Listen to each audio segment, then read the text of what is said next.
Donald Trump की तरफ से ये संकेत दिए जा रहे हैं कि सीज फायर को आगे ना बढ़ाया जाए। अल जजीरा के हवाले से बहुत बड़ी खबर सामने आ रही है। जी हां, व्हाइट हाउस समझौता नहीं हुआ। व्हाइट हाउस की तरफ से कहा गया कि समझौता नहीं हुआ तो सीज फायर नहीं बढ़ेगा। यूएस ईरान में कल खत्म हो रही है सीज फायर की डेडलाइन और उस बीच बातचीत होगी नहीं होगी ये सवाल है। अगर होगी तो कब होगी, किन शर्तों के ऊपर होगी, क्या एक बार फिर से सीज फायर बढ़ाने को लेकर सहमति बन जाएगी या फिर जो पिछले पॉइंट थे उनके ऊपर बातचीत आगे बढ़ जाएगी, ये सबसे बड़ा सवाल है। लेकिन इस समय स्थिति इस तरह की है कि कंफ्यूजन नजर आ रहा।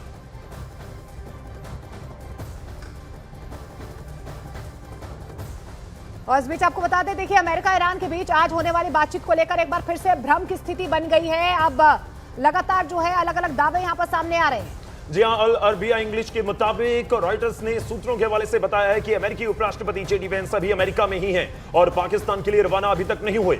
इससे पहले देखिए राष्ट्रपति डोनाल्ड ट्रंप ने न्यूयॉर्क पोस्ट से यह कहा था कि जेडी वेंस कुछ ही घंटों में पाकिस्तान पहुंचने वाले हैं। और वहीं सीएनएन की व्हाइट हाउस संवाददाता के मुताबिक मंगलवार को यानी आज जेडी वेंस के पाकिस्तान रवाना होने की उम्मीद जताई जा रही है। हालांकि व्हाइट हाउस ने यात्रा के समय की औपचारिक पुष्टि अभी तक नहीं की।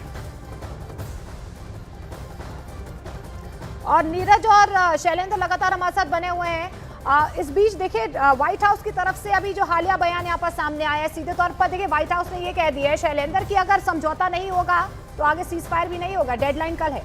बिल्कुल, देखिए कोशिश यही थी लगातार। अब जो मदरसे देश है वो कह रहे थे कि कम से कम सीज फायर को एक्सटेंड किया जाना चाहिए ताकि बातचीत के गुंजाइश बन सके, लेकिन अभी तक ये मुमकिन नहीं हो पाया। और ये कल तक कहा जा रहा था कि पाकिस्तान की तरफ से, हमने कल भी देखा था कि जो बयान सामने आ रहे थे कि पाकिस्तान में भी हलचल हुई थी और हमने ये भी देखा था कि पाकिस्तान के विदेश मंत्री की बात हुई थी ईरान के विदेश मंत्री के साथ में और कोशिश की गई थी कि वो बातचीत की मेज पर आए, लेकिन अब तक ईरान की तरफ से क्लियर नहीं किया गया कि वो आएंगे या नहीं आएंगे।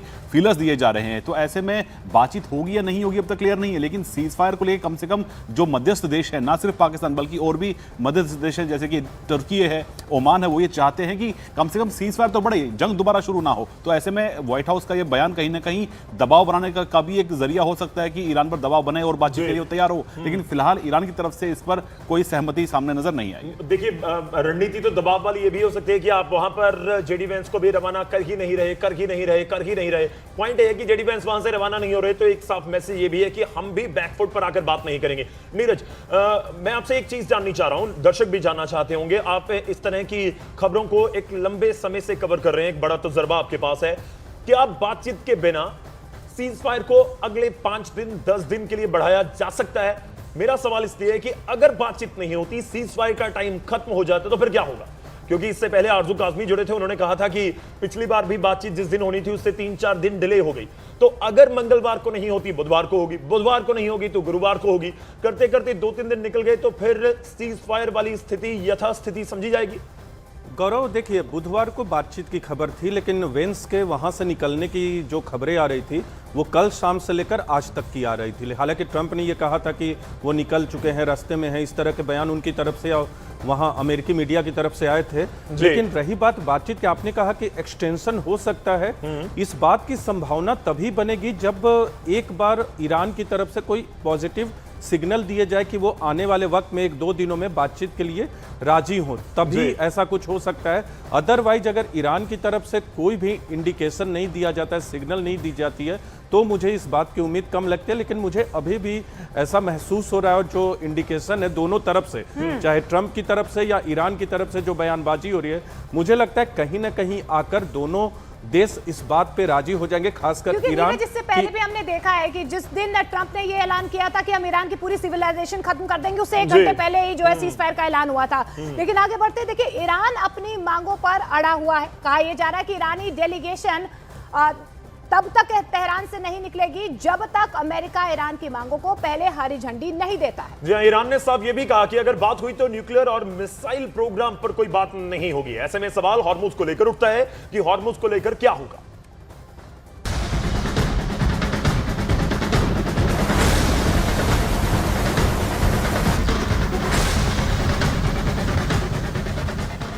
क्या 35 से 40 किलोमीटर दायरे में फैले इस समुद्री गलियारे में सबसे बड़ा युद्ध होने वाला है। हालात ऐसे हैं कि ये जंग परमाणु धमाके तक पहुंच सकती है। इस समुद्री गलियारे की तपिश फारस और ओमान की खाड़ी से होते हुए दक्षिणी चीन सागर तक पहुंच गई है।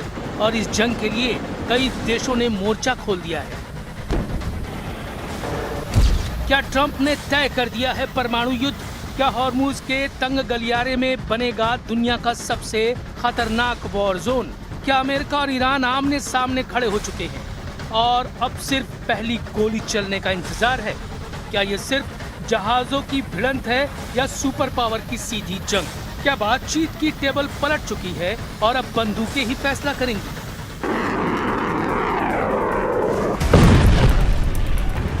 हॉर्मुज की नाकेबंदी बातचीत के बीच सबसे बड़ी बाधा बनी हुई है। मैं इस बारे में विचार करूंगा, देखता हूं नाकेबंदी कैसे बाधा बनती है। फारस और ओमान की खाड़ी में हॉर्मुज को लेकर सबसे बड़े तनाव के बीच दक्षिण चीन सागर में अमेरिका और फिलीपींस के बीच सबसे बड़ा सैन्य अभ्यास चल रहा है। यह अभ्यास 8 मई तक चलेगा। इसमें 17,000 से ज्यादा सैनिक शामिल हैं। बलिकटन 2026 नाम से चल रहे इस सैन्य अभ्यास में अमेरिका और फिलीपीनी फोर्सेस के साथ जापान, ऑस्ट्रेलिया, कनाडा, फ्रांस और न्यूजीलैंड के सैनिक भी शामिल हैं। इस सैन्य अभ्यास पर चीन भड़क गया है। चीन ने कहा है कि अमेरिका दूसरे देशों को दक्षिणी चीन सागर में लाकर तनाव बढ़ा रहा है। उधर हॉर्मुज पर अमेरिका की नाकेबंदी पर भी चीन ने सवाल उठा दिए और कहा कि अमेरिका की नाकेबंदी गैर वाजिब है।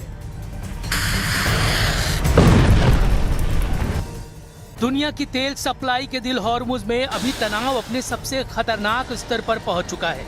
अमेरिका आरोप लगा रहा है कि ईरान जहाजों को खतरे में डाल रहा है। ईरान ने पलटवार करते हुए अमेरिका को समुद्री डकैत बता दिया। अमेरिका ने ईरान के एक जहाज को जब्त किया तो ईरान ने बदले की कसम खा ली। ये सिर्फ समुद्री विवाद नहीं है, ये उस जंग की शुरुआत हो सकती है जो पूरी दुनिया को हिला देगी।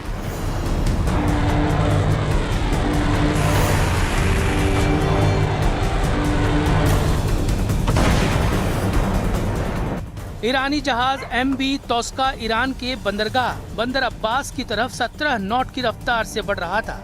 यूएस नेवी ने हॉर्मुज के पास जहाज को घेर लिया।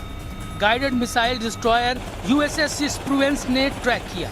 रेडियो और वीडियो सिग्नल के जरिए 6 घंटे तक चेतावनी दी, लेकिन ईरानी जहाज ने अमेरिकी चेतावनी को मानने से इनकार कर दिया।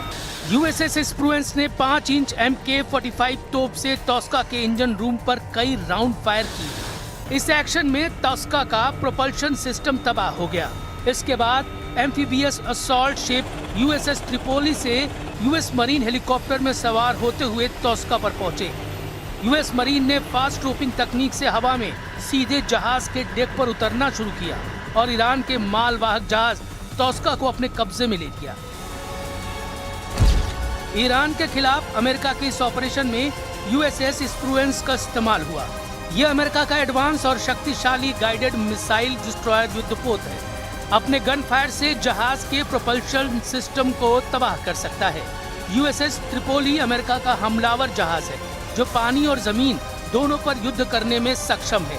इसे खास तौर पर F-35 फाइटर और मरीन सैनिकों को तैनात करने के लिए विकसित किया गया है। ये करीब 844 फीट लंबा और 50,000 टन वजनी शक्तिशाली युद्धपोत है। MK-45 naval gun fully automatic gun है जो 16 से 20 राउंड प्रति मिनट फायर कर सकता है। इसका इस्तेमाल इंजन रूम को नाकाम करने के लिए किया गया। तो स्थिति आपको रिपोर्ट के जरिए दिखाने की कोशिश की। हमारे सहयोगी लगातार हमारे साथ हैं नीरज और शैलेंद्र वांगू।